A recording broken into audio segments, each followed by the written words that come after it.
Hi, my name is Lavonnie and welcome to my channel. For my very first video, I've decided to enlist the help of some of my very good friends to help me discuss and unpack the idea of body politics and how it relates to the time that we're currently living in. Now, body politics is defined as the policies that regulate the human body, but now this can be on a social and an individual level. On this panel, we have Maria, who has an educational background in digital media, Donna, who is a writer and a poet, Vidhi, who is an accountant, and Rahni, who's an educator. Now, I hope you enjoy this discussion that we're about to have, and if you have any questions or additional comments, please feel free to leave them down below. Thank you. With everything that's been happening in the world, with Corona, with George Floyd, with Breonna Taylor, with everything, every aspect, I immediately saw this idea for this video where it's just like body politics. That's the first thing that came to mind when I saw this, and it's just like I personally kept finding myself adding new layers and new lens to the way I operate in a private space and also a public space. So it's like going to a grocery store. Not only do I now have to wear a mask or gloves or like be more like, gotta keep my hands to myself or be more, vigilant of like whether or not I'm touching my face or not. It's like I'm also a Black body still moving through these spaces. So now the things that I used to hear about, not wearing a hoodie or wearing anything that would cover my face that's going to seem, threatening or make me seem like I'm doing something wrong, I now have to do it. But am I still being looked at as if though I'm a suspect in like doing these regular things and with this new lens on me now? So immediately, like I said, body politics came to mind within. I was like, I wanted to bring this conversation to you girls who I love having conversations with because you have such a diverse perspective on things. And like you said, like every one of us has a different background. So it's not just one view. So for this video, I want us to unpack Black body politics and also what it looks like within the age of Corona and the wake of this revolution that's happening. I guess the first thing I thought of was immediately the difference in the protests between people protesting to have things open versus the BLM protests and like the George Floyd protests, and just like everything else going on with the police brutality protests across the world and in our country. Mm-hmm. And the difference in the protective equipment and masks and coverings people were having for those two protests, and for the ones of having the country reopen, of being like people specifically not wearing masks, people being completely against wearing masks, and not having a lot of caution, I guess, with their bodies, and seeing their bodies as their own right and being able to do whatever they wanted with them, regardless of effects for others, versus even for all the protests we're seeing now against police brutality and systematic racism, where people are wearing masks and are continuing to try to be social distancing and try to be vigilant about that because they understand that their actions have consequences to other people that are not just themselves. And well, obviously it's more considered to like wear a mask and try not to like, touch others and stuff too much. It just shows the complete lack of awareness and sensibility and empathy and care that you see with the difference of those two protests. And it's really, I don't know, I mean, I think that difference is super stark and super ridiculous. Absolutely. Yeah. Also, like how people in those different protests, how the people on the other side respond, like what are they wearing? So like in the protest where it was like open up the United States, we need to go back to work, it was like the typical like police officer clothing, and like that's the protection they felt they needed against these people that were carrying like guns to protest the open states. Versus now it's like people protesting for justice, and the protection that they feel they need is like shields and armor and like military guns and tanks and all these things. So I think that's also interesting when it comes to like why are they interpreting people like that? Why do they feel like they need to wear those things to protect from a certain group of protesters? Yes. Donna, I saw you unmute your mic. Would you like to go first? I just feel like what Juliana's saying about the difference in how people protect themselves, and when we say people, I'm thinking of police and law enforcement. The way they protect themselves and the level reflects what they're more afraid of, in my opinion, right? What are they more afraid of escalating? People fighting for equity, respect, dignity in the form of resources, reparations, moving money, delegitimizing hundreds of years of property acquisition. You took the words right out of my mouth in a way that I couldn't describe. But what I think about is fear and control in I guess less complex terms, right? I think about who am I fearful of and how much I can control those people that I'm fearful of, and what resources do I already hold in my power and in my privilege that's going to allow me to not only silence the people that I'm fearful of, but also shut them out and kill them and abuse them and take away their right to bear arms and do whatever they need to do to hear their voice, right? And so the short answer to what Maria was saying is just like, how fearful am I of the people around me? How fearful am I of the results that they're going to have, right? What is life going to look like after this protest? And I think that's been the main thing that I've been holding on to in terms of, not only were you shoving bodies into, 18-wheeler trucks, right? Being a product of New York City, a couple of my family members are in the back of 18-wheeler trucks, right? When we think about body politics, right? Mm-hmm. Not being able to have a funeral, not being able to, come together to grieve those folks, right? So that's just in a whole, if somebody can imagine bodies going into 18-wheeler trucks, go ahead and do so. And then you think about the body politics of, these protests and the moments where not only do you have police officers coming closer and like breaking that 6 right, that 6 feet mark of like, you were supposed to be this distant away from me as people are peacefully protesting.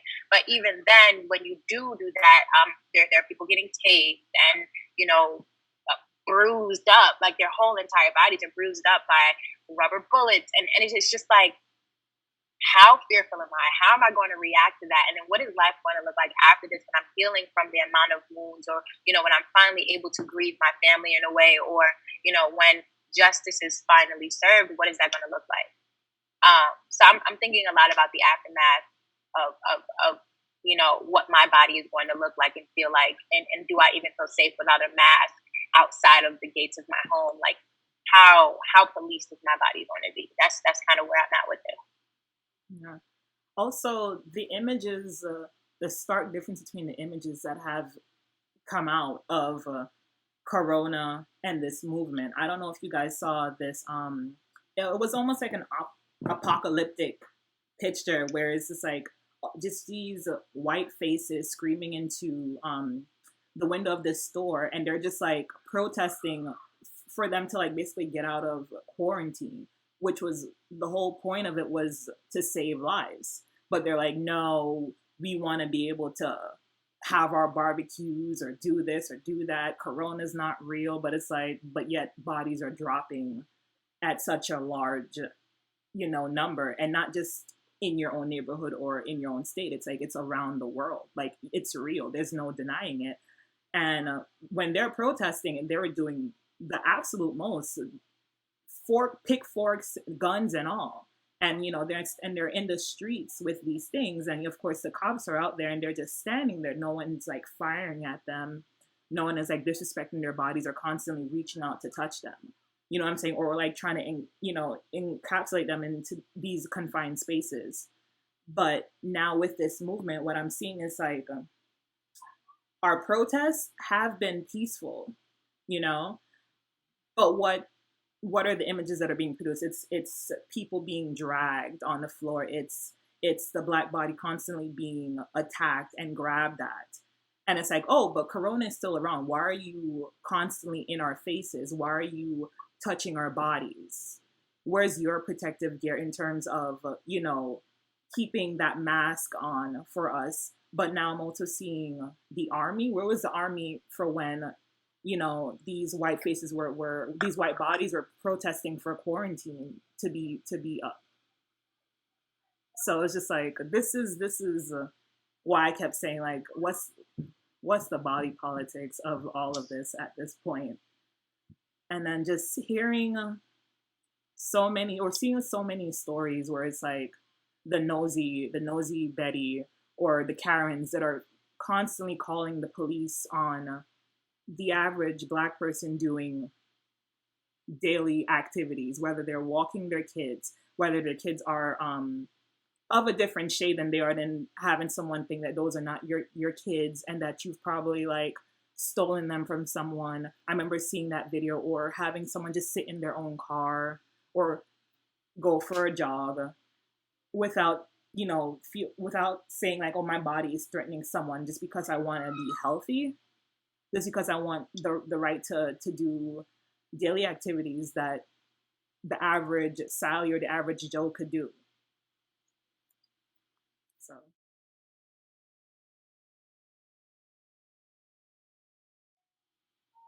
I'm gonna say yes and no.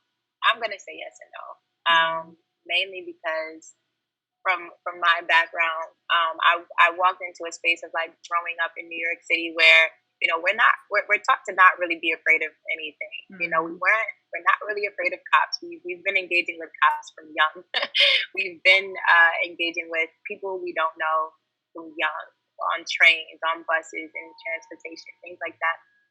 Going to NYU, of course, put me as the outlier of like, okay, now being in a space where you're a part of the different 1%, right? You're not a part of the 1% that's making the most money, but you're a part of the 1% because there are 1% Black and brown folks in the space.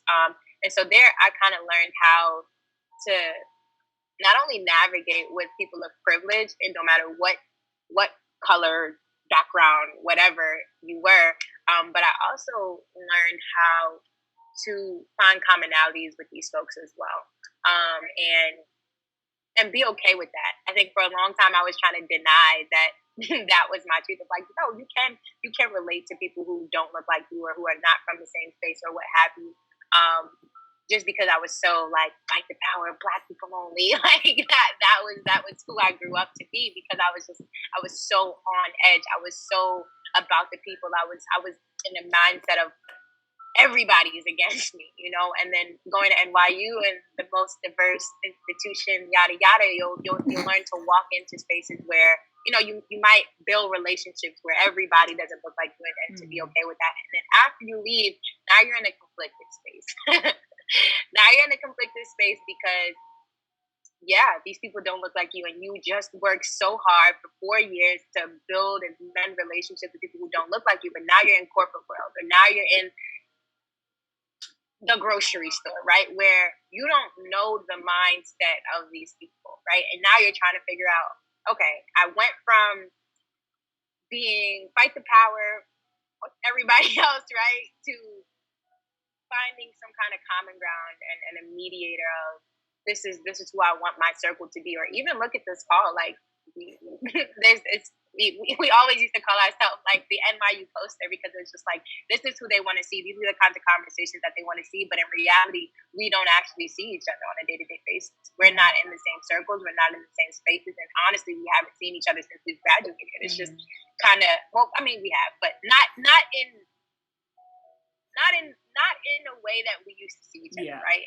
And so I bring all of that up to say that, like, navigating the world is going to forever be hard, because the way that we are consumed as people of color, right, who are educated, who are able to, I want to say, fight against things that are bullshit. I'm now able to have a very different discussion than I was before going to NYU, and it might be because of NYU, or it might just because I'm college educated. I don't know. I would never know because I only went to one institution. But I think, we provide a different kind of accountability that a lot of folks, one, don't think that they have, or don't feel confident that they have.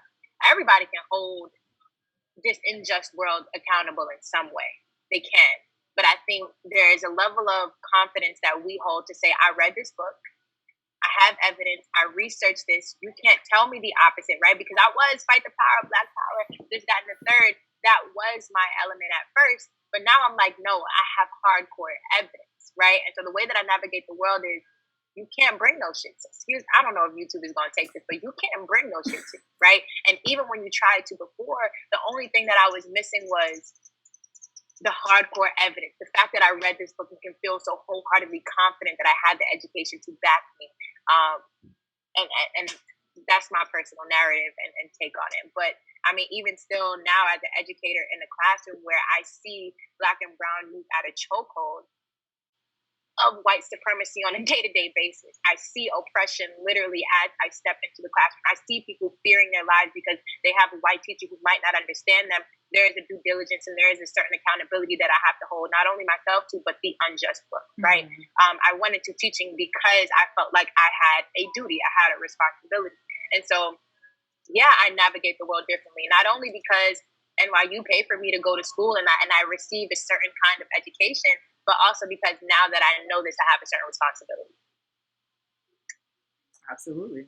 Being a person of color, just being in this country alone as a person of color, you already have to wear like so many hats and have so many lenses on you, and you're thinking about every avenue. How am I being perceived? Just either standing on the corner of the street, you're meeting up with friends, something as simple as that, or how are you navigating being in a supermarket that's usually, predominantly, I love the lighting, that's usually predominantly white. I'm trying. It's just like, how are we navigating these spaces? And like, I know personally for me, going from being raised in the Bronx, being raised in the projects in the Bronx, then getting accepted to NYU and having that paid for me. So it's like, okay, even though I know I'm coming from not being privileged, I also had to check myself. I'm like, okay, so now I am in a privileged position, even though yet, my family's still struggling, my family's still where they're at.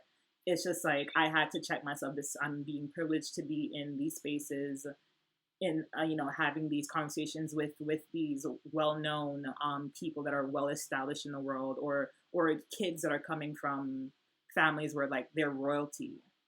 It's like I really had to check myself in those spaces, and then also just like the places I not even chose. It's like these were the only options that I had laid out in front of me to do something as simple as grocery shopping. So I went from doing like the regular supermarkets that I used to have, like to going to Whole Foods or Trader Joe's or something like that. And then, me and Trader Joe's be best friends nowadays. But it's like shopping at Trader Joe's prior to all of this. I remember going into this space. I'm like, okay, it's kind of weird. It's kind of awkward. I'm getting, my groceries, whatever. The people who are the workers usually look like me. That's fine. The neighborhoods that I was living in, because I lived in Dorm, I wasn't commuting, so I lived in Manhattan. So me doing the whole back and forth, I was like, that was one thing I had to navigate. Now being out of school and now add another layer of coronavirus, add this layer of this revolution that's going on. I went to Trader Joe's and it was like I went into the space and it felt like eyes were on me. I remember I was wearing one of my favorite shirts. It just said Blacknificent. So now I'm in this space and it feels like everything I do, I feel like, am I being more cautious? Because I do feel the eyes on me. And when I look around, I get these looks. And sometimes I've seen people, with half masks. So it's like the mask is supposed to be covering here, but yet they slip it down to like, it's like, then what's the point? Yeah. Or having them not do the whole 6 feet thing. Like they're like next to me or reaching over me to like get sausages or something. And like, but it's like, if I should have reached over to someone and did that immediately, it would be like a threatening thing. Like I remember helping this one old lady and it was like, as if though she was so afraid of me. It's like, no, I was helping you reach something off a top shelf. I am much taller than she was. So I was just assisting her, but it's just like I could see the fear in her, and it's like at the same time, it's like I fear you more than what you're fearing me. Please trust and believe that, because that story could have easily been twisted in saying like I was attacking her. But I know that, and believe. Yes, I know that my voice or my case, my story would be like, oh no, you were in the wrong. She's right. But anyway, so me navigating Trader Joe's now is just like, it's somewhat harder because I remember checking out, and it was when the protest had just started, and the person was bagging my bags. He was just like, he was looking at me, and I was like, I could tell like something was coming. I was like, don't do it, and he did it. He was just like, so you with them? And I was like, them who? Because I remember I texted Maria. I was like, girl, you won't believe. So with me wearing my shirt and, of course, my afro and everything, because everything about me nowadays, it seems like a political statement, even though this is just regular me. So I'm in this store just simply getting some avocados. And this man is just like, oh, you with them? Because I guess I'm not the type of person he's used to seeing around in our neighborhood. And I was just like, huh? Them who? And he was like, oh, a lot of the stores and stuff have been closing up in the neighborhood because of the fear of these protesters and stuff like that. And he was just wondering if I was with them because I seem as if though, whatever the case is. And I was like, sir, every day I'm a protest. Best believe protesting prior to this. And I'm the type of person, I'm emailing the CEO of Trader Joe's because shut the whole company down. I was just like, being a POC woman, I already have enough on me. And then with this whole revolution happening, it's just like them. It's just the terms alone. It's just like them. And then even on a post that I saw on IG when it was just like about the new ban that's in New York, with the curfews and everything, one of the commenters was just like, finally get those animals off the streets. And it's like these are the words that are basically inscribed onto the Black body. So I'm like, body politics, like these terminologies, these theories, these stories that are prescribed onto us. From I want to take. You're saying so much. That's why I'm like, hold up. My brain me and my like Gemini exploding. brain be everywhere. My brain is exploding because you're talking about like the layers of perception in the different phases of your life in different stores. You're also talking about just like prejudice and just distortion of perspective between two people. And then, there's so much. And I'm hearing the weaponizing of speciesism to stereotype protesters and to further distance them from human treatment.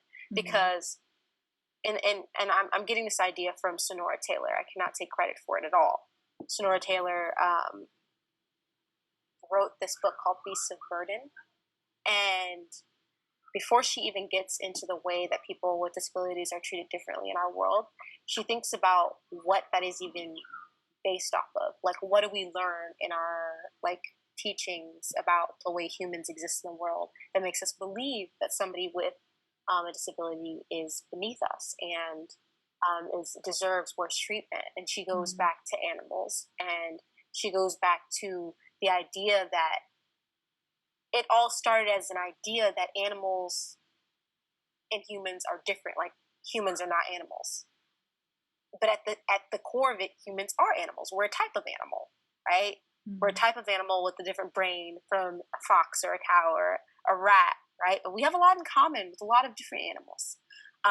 And so creating that level in speciesism that puts humans above animals, and then weaponizing that against Black people, and then seeing and just kind of it's just such a great book, because my point is that oftentimes, thinking about words people use to attack Black people and legitimize them being treated inhumanely,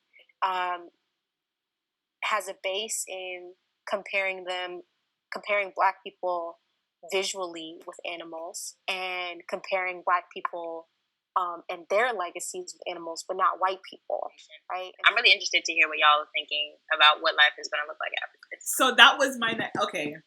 See, that's why I be loving you. That was my next question. That's why I be loving you.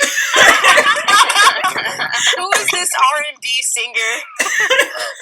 Listen, no, it's true because that was it was in my mind on a list of things where I wanted to go. So that was my next question. Is like, what next? What is this? What is body politics gonna look like after? What do you think? Sis, I don't have no answers. No, I mean,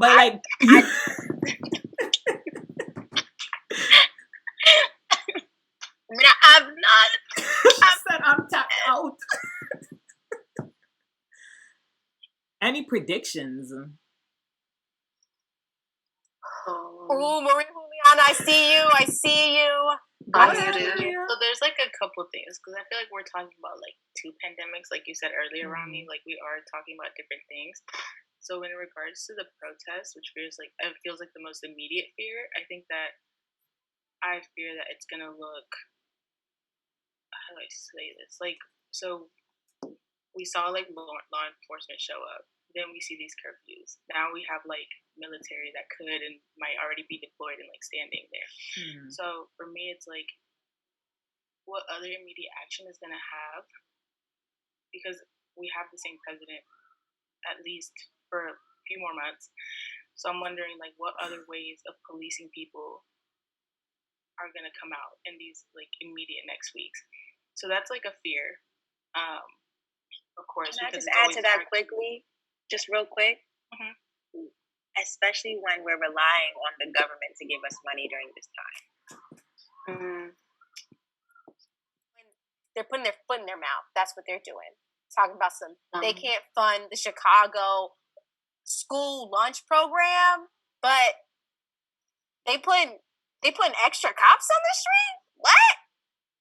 What also, costs like, more? they can't afford like ventilators and stuff. I mean, when there's a health pandemic, people will die if these things aren't provided, and yet our military budget is insane, and all of that riot gear is brought to cops immediately, and none of the healthcare issues can be facilitated even like a little bit within like a few weeks.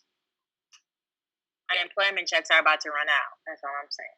Oh, yes. And I've been, helping these small businesses apply for these, the Small Business Administration grants. And that money's been running out over and over. And banks left and right are saying, we don't have any more money. Oh, really? Really? Who does the government work with when they, be cashing their fucking, police chief's checks? You don't just have you don't use your fucking Venmo for that. I'm just over it. I'm sorry, Maria. Go ahead. No, literally everything that y'all said. Like, it's literally all of that. And also just, like, the policing of physical spaces of, like, they chose not to police, like, during a pandemic. But they chose to police it now with curfews. Like, they're literally policing where your physical body needs to be at a certain time. And so I'm wondering, like, what other levels? And tasing motherfuckers if they're not. Oh.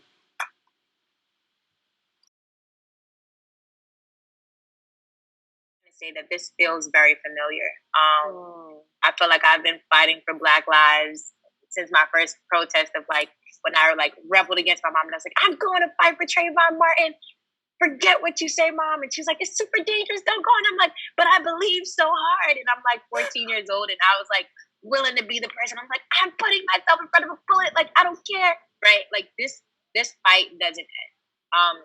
And we're asking what now, but this fight literally does not end until things like Donna said, like we actually have to come together. You actually have to feel so comfortable with being vocal about the shit that's not right. Like it's literally just, it's just not right. And I think not only are things going to get militarized as they have been already, but I think I'm of mind bossing the fuck up and being like, listen, this is what it's about.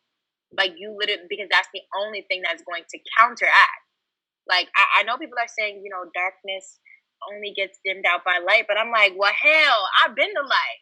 Yes. I've been the light for so long. And so I think that things are about to get even crazier. I'm sorry to say that. But I think that things are actually going to step into another level because, you see a lot more companies. I don't know if it's, for propaganda, but companies are even engaging in different conversations in a very different way. And my question is, like, why now, since it's always been happening, but even on the other end, now people really have reasons to get angry, right? Like, we have things on camera that are used as evidence because we've always had evidence. We've always had narrative. We've always had historical stories. We've all had oral stories, right?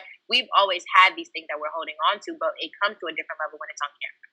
And I think that's why it feels so different because I can literally play it back in the courtroom over and over and over and over again, just to hear a grown man last words be, "I want my mother." You know what I mean? And it summons all of the mothers and the sisters and people who are who feel accountable. Like, I feel accountable. It doesn't have to be, my own for me to say, nah, like, I thought I was fighting before, but clearly there's been no fight because why are we in 2020 and it looks like 1948? And so there's more work to be done. That's where I'm at. That's the what now. There's more work to be done. And I just have to figure out my role in it all. But yeah, that's where I'm at. Absolutely. And going back to what you said, we were all much younger when, the incident with Trayvon Martin happened. And it's just like, we're no longer kids anymore. You know what I'm saying? 10 years later. Yes. 10 years later. We are adults now and we are pissed off and we are mad as hell. So this is what they're seeing played out on a large scale. Is like, we're growing up now. So now we're going to speak up. We're telling you enough is enough. I've been angry. That I've been angry for a long time. With it's done. It's over. Yeah. That narrative is over. It's squashed. We are the last generation. It ends with us. That toxic cycle, that toxic narrative. It can't happen any longer. The abuse, it ends with us. It's not going to, another generation. It ends. No. We're breaking those shackles. Yeah. It ends. It's every single time that I see an opportunity, I'm like, this may be the last opportunity I get to say what the fuck I'm trying to say in this moment, And I feel like I have always been this person who's like, we want to wait for the right time. Not that I'm not going to ever silence nobody. For myself, I've always been like, I want to wait for the best time to say that in the most graceful way. Not necessarily saying what wants to be heard or the easiest thing to say, but when I feel the most collected. And I feel like lately I've been willing to say what I need to say and be more vulnerable and just unapologetic about, maybe stumbling in my moment, but at least I said it, and that means, for me, when the few white people who are, even allowed to be in my DMs right now, I've just been like, are you speaking to your employer? Are you speaking to your employer? Okay, because that's all I want to know. I have nothing to talk about. Nothing. Yeah. People have been boohooing in my DMs. Well, I didn't know you thought we weren't tight like that. We haven't talked in a year. Are you talking to your employers about hiring black people? Fine. Fine. You know what I'm saying? You're a white person who graduated from NYU and you're not talking to your employers about black people. Goodbye. You know what I'm saying? This is your opportunity. These are the people I wait for in the workplace to back me up and make me feel like I'm not crazy for asking for the things that we all need. The healthcare we all need to feel comfortable even going to work in COVID. From home or outside, doesn't matter. If you're going to get 40 hours in my week, if I get sick and I can't work for you no more, do you got me? No. While I'm tired and using all of my spoons and energies to keep your company afloat, do you got me? That's where I feel like my head has just been on. You're not hiring black people, but I don't want contractors. I want contracts. You want us here for pride? You want us here for February. You want us here for the week of these movements? Multicultural Day. No, fuck that song and dance. No. I was going to say thank you so much for joining me on this conversation and, of course, this journey. There's so much in this video to even unpack, and we are only allotted a certain amount of time. So, of course, going forward, I know that I want you guys back again to unpack other things, to talk about other things, whether it be as serious as, what's happening in the world right now to something as funny or simple as whatever. You know what I'm saying? So thank you so much to each and every one of you for being as lovely as you always are and for always helping me and riding with me, even though I be, random, doing my thing. Thank you so much. I love each and every one of you, and I appreciate each and every you. Take care of yourselves and others. Be kind and gentle to yourself and others. And keep fighting the great fight, please. Of course. We love you. Thank you, Lavonnie. Thank you, Lavonnie. Thank you for taking the time to watch this video till the end. I hope you enjoyed the discussion that we had. And if you have any additional questions or comments, please feel free to leave them under the comment section of this video. Until next time, stay safe, be kind, and keep fighting for change. Please don't forget to like and share this video and subscribe to this channel. Thank you.